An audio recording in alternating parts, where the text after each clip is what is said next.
Guys, alam nyo ba madali lang mag-saxophone? Yan. So ito nabili ko lang sa online. So mag-ingat lang kayo sa online kasi kung minsan darating sa inyo sira or wala sa tono or kulang-kulang ang piyesa. So papakita ko sa inyo kung paano siya sineset up. Ayan. So ito, tutunog na siya, no? Yan. Ito ay dahil dun sa reed. So yung reed, yung kahoy or kawayan. Pero ngayon, meron na rin synthetic, no? Mas madaling patunogin. Ayan. So siset up ko lang yung ganyan. Papantayin ko lang.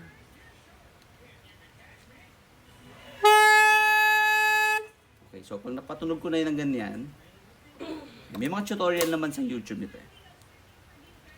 Yan, so pwede mo na siyang gamitan ng mga combination na keys.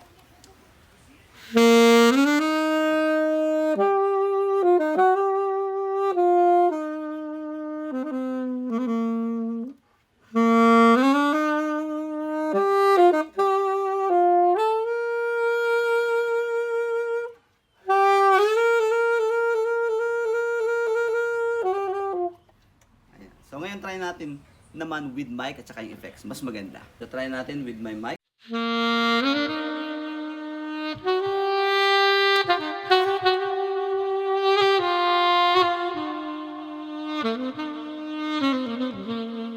Gusto nyo bang matutong mag-saxophone? Follow nyo lang ako, tuturuan ko kayo.